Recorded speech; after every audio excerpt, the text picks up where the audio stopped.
Halo semuanya, kembali lagi dengan channel diskusi balapan. Jadi hari ini saya membuat video yang mengenai gimana performa tim dan pembalap motor GP dari awal hingga pertengahan musim ya, sebelum libur musim panas tepatnya.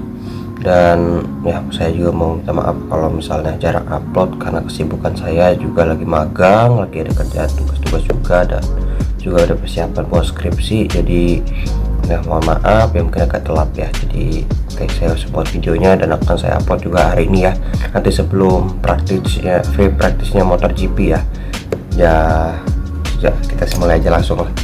Oke, kita mulai dulu dari klasmennya pembalapnya dulu.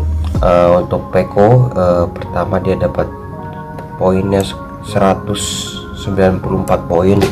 Ini menurut saya luar biasa banget. Pecco juara dunia tahun lalu, konsisten juga tahun ini dengan bisa meraih 4 kali menang dan 3 kali juara sprint. Itu luar biasa.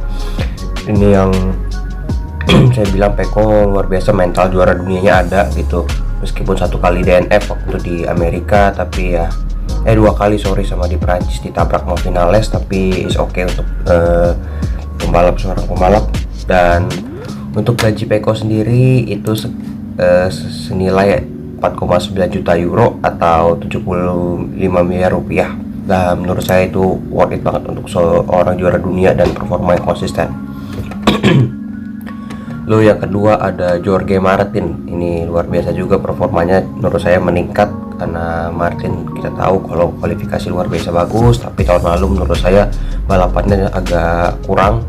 Tapi tahun ini cukup konsisten ya, bisa 1 kali menang dan juga 2 kali juara sprint. Ini luar biasa banget. Dan 1 kali juga podium sprint juga, finish P3 di Amerika. Dan ya, Martin sejauh ini dapat 159 poin dan luar biasa, 1 poin di atas Bezzecchi. Ini luar biasa banget. Dan gaji Martin yaitu sekitar 631.000 euro atau setara sama 10,5 miliar rupiah. Dan ya, ini cukup jomplang mungkin ya performanya sama gajinya, tapi saya yakin kalau misalnya performa Martin kayak gini terus bisa dinaikin gajinya dan mungkin akan diperpanjang kontraknya. Mungkin kontraknya nggak habis tahun ini, mungkin tahun 2025 juga akan diperpanjang, atau bisa aja naik pabrikan kalau seandainya Enea Bastianini ini nggak perform ya. Oke, kita lanjut. Ketiga ada Marco Bezzecchi. Ini luar biasa, saya nggak nyangka Bezzecchi bisa P3 klasmen jujur aja, karena tahun lalu tuh dia cuma 1 kali podium di Asen, tapi tahun ini luar biasa banget. Dia udah menang 2 kali dan dia juga udah menang sprint juga 1 kali kemarin di Asen. Ini luar biasa banget nih. Tahun lalu dia podium pertama, tahun ini dia bisa dapat juara, bahkan podium finish P2 juga di Asen. Dan ya 1 poin dia di bawah Jorge Martin ya, 158 poin. Dan gajinya untuk Bezzecchi sendiri yaitu 280.000 euro atau 4,6 miliar kurang lebih setaranya. Dan ini juga cukup ya, saya yakin juga akan bisa aja naik gajinya. Dan juga rumornya juga Bezzecchi akan naik ke Pramac ya tahun depan, kemungkinan besar, tapi ini belum ada resminya. Ya bisa aja nanti gajinya meningkat dan juga performa juga bisa meningkat mungkin. Oke, yang keempat kita lanjut ke Brad Binder. Ini luar biasa pembalap yang saya bilang selalu konsisten ini kalau balapan, udah ada di keempat klasmen dan meraih 1 kali podium di musim ini dan 2 kali juara sprint. Ini luar biasa. Menurut saya Binder pembalap yang apa ya, bisa dibilang mungkin underrated juga menurut saya, karena kurang diunggulkan karena mungkin kurang menonjol di kualifikasi. Tapi kalau balapan ini luar biasa banget. Ini bisa butuh hati-hati, bisa aja dia bersaing di top 3 klasmen ya. Oke, dengan untuk gajinya sendiri itu Binder setara harga 935.000 euro atau sekitar 15,6 miliar rupiah. Dan oke, kita lanjut aja. 5 ada Johan Zarco. Ya, Zarco yang lagi ada pembicaraan hangat-hangat karena rumornya akan didepak sama tim Pramak dan kemungkinan akan diganti Baseki. Dan ya, menurut saya sayang banget ini performa Zarco ini luar biasa bagus menurut saya pribadi.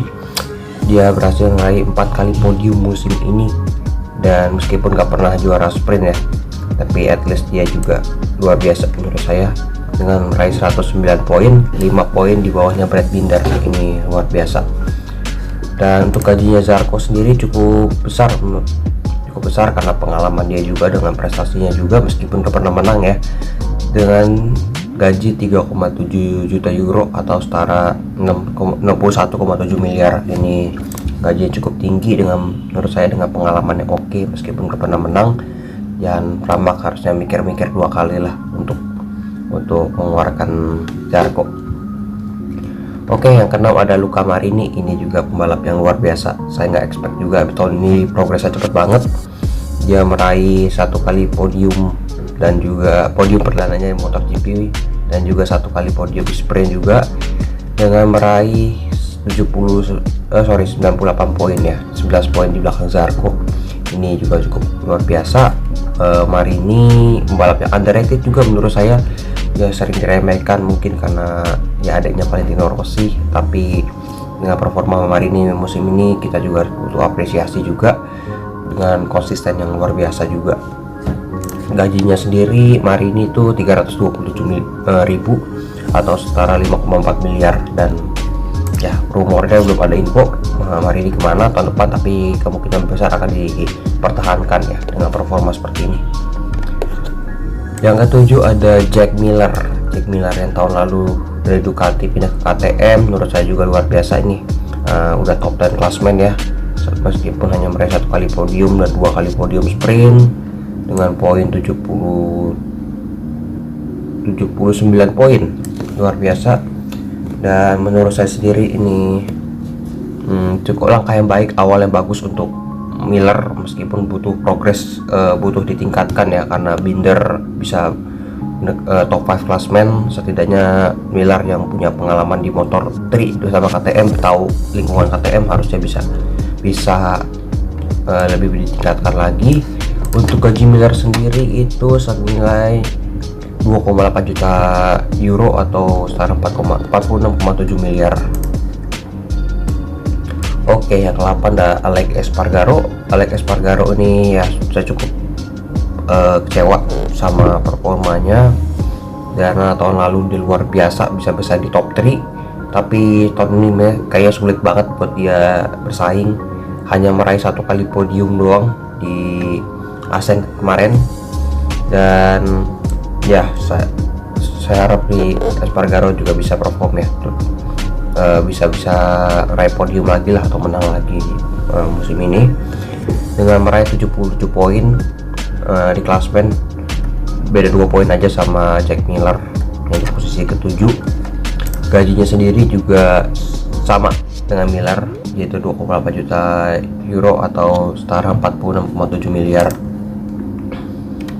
Yang ke-9 ada Fabio Quartararo, dan ini juga cukup mengecewakan, bukan ke dianya sendiri sih, lebih ke Yamaha, yang nanti kita bahas aja. Untuk Yamaha sendiri, dengan Fabio musim ini meraih 1 kali podium sama 1 kali podium sprint, dengan semua total rank poinnya 64 poin. Gajinya sendiri Quartararo masih cukup besar ya dibandingin pembalap salah satu 5 terbesar ya, 5 top 5 terbesar gajinya, yaitu 4,9 juta euro atau 70 miliar rupiah, sama dengan Pecco gajinya, karena menurut saya Pecco dan Fabio juga sama-sama masih muda, sama-sama pernah juara dunia juga 1 kali. Yang ke-10 ada Alex Marquez yang pindah ke Gres. Ini menurut saya juga luar biasa karena bisa lebih baik dari teammate-nya, dan ya luar biasa. Alex Marquez juga berhasil ngeraih pole position pertamanya juga di Argentina. Dia juga bisa meraih podium juga pertama di Gres ini ya, karena sebelumnya dia pernah meraih podium juga sama Honda. Dan ya, dia berada di peringkat 10 klasmen, beda 1 poin aja sama Fabio Quartararo ya. Untuk gajinya sendiri itu Alex Marquez itu 935.000 euro, sama dengan kayak Brad Binder. Ya menurut saya juga worth it lah, karena Alex Marquez juga sangat sayangkan ya, mungkin kurang dapat tim yang kompetitif untuk debut pertamanya, tapi dengan performa kali ini diharapkan bisa meningkat dan ada peluang juga untuk dia diperpanjang. Yang ke-11 ada Franco Morbidelli. Ini juga pebalap yang sebenarnya luar biasa. Tahun 2020 dia runner up, cuma dia sempat cedera lutut ya. Namun tahun ini juga dia nggak diperpanjang kontraknya sama Yamaha, digantiin sama Alex Rins. Dan Morbidelli belum tahu kemana, tapi ada rumornya ke Monifer 46 atau mungkin pindah ke ajang lain ya, mau nggak mau. Tapi yang saya salut sama Morbidelli, meskipun nggak pernah naik podium atau pole position ataupun podium sprint, tapi dia selalu finish dan selalu dapat poin di balapan. Ini luar biasa, 57 poin. Ini meskipun nggak pernah podium tadi saya bilang, tapi at least selalu dapat konsisten dapat poin lah. Ini cukup bagus juga. Yang kedua ada Maverick Vinales. Ini cukup mengecewakan karena di 5 balapan terakhir cuma bisa dapat 5 poin kalau nggak salah, finish P12 ini dari 5 balapan di Mugello. Awal-awalnya masih bagus, finish P2 di balapan, tapi nggak tahu kenapa anjlok banget. Vinales musim ini juga menurut saya juga banyak crash juga. Vinales kita tahu juga jarang, pembalap yang paling jarang crash menurut saya, tapi tahun ini benar-benar banyak banget crashnya. Dan yang ke-13, oh ya, untuk gajinya sendiri ya, lupa tadi. Morbidelli itu setara sama kayak Binder dan sama kayak Alex Marquez juga, 935.000 euro ya, karena pengalamannya dengan prestasi yang berapa tahun luar biasa. Untuk Vinales sendiri itu gajinya itu 3,7 juta euro atau setara 61,7 miliar. Tapi kalau misalnya performa Vinales seperti ini, bisa aja gajinya diturunin atau mungkin kontraknya nggak diperpanjang. Oke, ke-13 ada Alex Rins. Ini balap yang tahun depan akan ke Yamaha, baru 1 tahun di LCR, mungkin dia nggak nyaman. Tapi dalam udah 3 balapan, minggu ini keempat dia absen karena cedera. Tapi luar biasa dia dengan motor Honda, yang nanti kita bahas motor Honda gimana. Tapi dia bisa ngeraih 1 kali menangan buat LCR Honda dan 1 kali podium sprint juga di kota dengan meraih 47 poin. Ini luar biasa juga untuk Prince dan Get Wilson pun. Prince semoga cepat comeback. Oke, untuk gajinya sendiri Alex Rins itu 2 juta euro atau 33,4 miliar rupiah, dan menurut saya worth it karena Rins sebenarnya pembalap hebat waktu di Suzuki dan underrated juga sebenarnya, karena 11-12 sama Binder, performa kualifikasinya kurang bagus tapi balapannya luar biasa. Untuk yang ke-14 ada Augusto Fernandez. Ini juga luar biasa nih menurut saya, rookie ya, meskipun dia usianya udah 20-an, 25-26, tapi ini juga sama kayak Morbidelli, pembalap yang selalu finish di balapan, selalu dapat poin maksudnya. Ini luar biasa banget, udah dapat 42 poin dengan motor yang nanti kita bahas juga, motor gas-gas ini gimana, bagus apa enggak menurut saya sih ya, nanti kita bahas aja. Dengan gaji yang menurut saya 290, yang termasuk kecil itu 250.000 euro atau 4,6 miliar, mungkin karena pengalaman di MotoGP kurang ya, tapi at least dia bisa bagus lah. Tapi kita nggak tahu nih rumornya tahun depan dia kemana, karena tahun depan ada Acosta yang kemungkinan akan naik MotoGP dan Augusto akan dikorbankan. Tapi berharap bisa, saya benar-benar berharap Augusto bisa stay di MotoGP dengan motor yang lebih kompetitif meskipun nggak digas-gas lagi ya.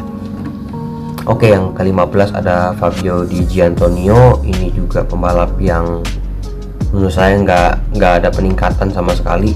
Ya tahun lalu bisa naik 1 kali pole, kualifikasi juga lumayan bagus, tapi tahun ini benar-benar nggak kelihatan. Meskipun dia retire nggak finish 2 kali, sisanya dapat poin, tapi sama aja mengecewakan dibandingkan Alex Marquez yang baru gabung di Gresini ya. Dan ini ditambah Di Giannantonio juga pembalap yang pengalaman sebenarnya, dengan meraih 34 poin ya. Untuk gajinya sendiri itu sama kayak Augusto, 280.000 euro atau 4,6 miliar. Dan Jantonia juga rumornya akan hengkang, akan didepak dari tim karena performa yang nggak terus meningkat.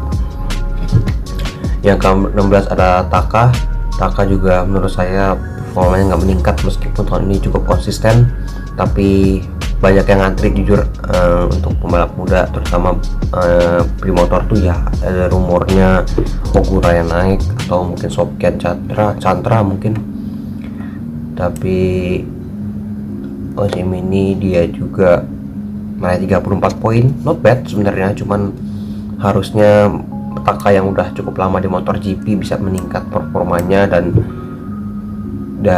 ya untuk gajinya sendiri itu 607.000 atau 10,1 miliar. Dan berharap ya, kita nggak tahu ya Taka tahun depan lanjut apa enggak, cuman feeling saya agak berat buat lanjut sebenarnya. Ke-17 ada Miguel Oliveira yang ini saya juga kecewa sebenarnya, jujur nggak tahu, entah nanti kita bahas RNF gimana menurut kalian pandangannya. Ini saya juga jujur bingung menilai tim RNF ini gimana, karena di tes pramusim itu luar biasa bagus, tapi ketika ini balapan juga amburadul 2 pembalapnya. Oliveira sampai absen 2 balapan karena cedera, dan dia juga baru dapat 27 poin. Ini beda banget sama tahun lalu yang bisa menang 5 KTM, bisa juara di Mandalika, juara di Buriram, tapi tahun ini benar-benar mengecewakan. Gajinya sendiri sebenarnya Oliveira itu lumayan, 701.000 euro atau 11,7 miliar rupiah. Oke, kita lanjut untuk Enea Bastianini yang tahun lalu impresif, ini dari pertengahan musim sampai akhir bagus, tapi balapan sempat cedera karena ditabrak sama Marini waktu di Portimao, sampai cedera dan baru balapan 3 kali dapat 18 poin. Ya ini juga mungkin masih struggle ya, kita kasih kesempatan lagi Enea di pertengahan musim sampai akhir gimana. Oke, yang ke-19 ada Marc Marquez. Untuk gaji Enea dulu itu cukup besar sebenarnya di Ducati, 2,3 juta euro atau 38,4 miliar. Tapi Enea harus benar-benar improve ini, kalau enggak Martin atau mungkin Bezzecchi, Martin bisa aja naik ini ke MotoGP kalau misalnya perform Enea nggak bagus. Oke, yang ke-19 ada Marc Marquez yang saya cukup kaget dan cukup menyedihkan sebenarnya untuk seorang Marc Marquez dengan gaji pembalap paling besar di grid, yaitu 14,9 juta euro atau 242 miliar. Ini luar biasa gede banget. Tapi ya kita bahas juga untuk motor Honda juga bermasalah, tapi Marknya juga terlalu nge-push juga, melebihi motornya, baru dapat 15 poin. Ini juga cukup, ditambah poin yang didapatkan hanya dari sprint, bukan dari balapan. Ini cukup mengecewakan. Yang ke-20 mungkin Dani Pedrosa, kita nggak terlalu bahas, saya juga nggak terlalu tahu gajinya karena dia best rider ya, tapi luar biasa juga. Dia 1 kali balapan tapi bisa finish P7 di balapan dan finish 6 di sprint. Lalu Lorenzo Savadori juga luar biasa, penggantinya Oliveira, dan juga Will Card ini juga good, dapat 9 poin. Folger yang penggantinya Paul Espargaro dari awal musim yang dari Portimao, start dari Texas, tapi oke lah, dapat 9 poin juga. Ini not bad, udah berapa kali tahun nggak balapan karena penyakit sakit ya. Oke. Ke-23 ada ini yang kita bahas, Raul Fernandez. Ini saya juga nggak tahu nih kenapa Raul, yang menurut saya bagus banget pembalap, yang tahun lalu saya bilang ini kalau ke RNF bakal bagus, tapi nyatanya ini mengecewakan banget Raul menurut saya. 8 poin, dan ini nggak tahu ini diperpanjang atau enggak, tapi harus perform lah at least pertengahan sampai akhir musim. Gajinya Raul sendiri juga sama kayak Bezzecchi, Di Gia, dan Augusto, yaitu 290.000 euro atau 4,6 miliar. Lalu ada Michel Pirro, wildcard, oke, 5 poin. Danilo Petrucci juga pengganti Enea, oke, dapat 5 poin. Joan Mir ini yang mengecewakan juga, juara dunia tahun 2020 dengan performa yang seperti ini cukup mengecewakan. dengan gaji juga cukup tinggi 2,8 juta euro atau 46,7 miliar. Honda dua-duanya punya pembalap hebat tapi performa yang mengecewakan. Ini butuh evaluasi besar-besaran. Nanti kita bahas juga Honda yang juga bermasalah menurut saya. Lalu ada Stefan Bradl, penggantinya siapa? Mark juga pernah, dan juga wildcard. Icar juga sama, nanti juga balapan pekan ini sama waktu itu gantiin Mark juga, sama Paul Espargaro yang dua balapan nih. Kita penasaran nih gimana balapan pekan ini dengan gaji yang cukup oke, padahal Paul Espargaro itu 1,8 juta euro atau 30 miliar rupiah. Karena Paul menurut saya pembalap hebat, cuman kadang balapannya aja sering belepotan. Oke, kita lanjut aja ke konstruktor Ducati. Kita bahas ke tim standingnya aja ya, nggak usah bahas untuk konstruktornya Ducati 285 poin, luar biasa. Karena mesin Ducati paling banyak, paling gacor musim ini, paling oke. KTM juga tim terbaik nomor 2, menurut saya juga setuju, karena KTM yang selain mungkin Ducati yang juara, KTM yang bisa ngimbangin. Ketiga Aprilia, keempat Honda sama Yamaha. Ini 45 cukup mengecewakan karena beberapa tahun silam Honda Yamaha yang bersaing buat juara konstruktor, tapi mereka yang terbawah sekarang. Kita lanjut aja nih ke timnya, langsung kita bahas per tim. Untuk klasmen pembalap, klasmen tim, Prima Pramac Racing ini luar biasa. Pembalap meskipun nggak paling top ya, maksudnya di klasmen, tapi kedua pembalapnya solid. Kedua ada Modifier 46 ini yang juga solid, luar biasa, performa meningkat, ini bagus. Yang ketiga Ducati ya, mungkin Pecco solo carry bisa dibilang karena Enea belum perform. Red Bull KTM yang berapa tahun salah satu pembalapnya mungkin Miller yang masih agak kurang konsisten. Aprilia yang performanya menurun, terutama Vinales. Motornya juga kayaknya beda sama tahun lalu. Aprilia meskipun masih kencang, tapi ya kita lihat balapan performanya. Yamaha performa timnya juga banyak masalah juga ini, tapi at least kedua pembalapnya cukup konsisten.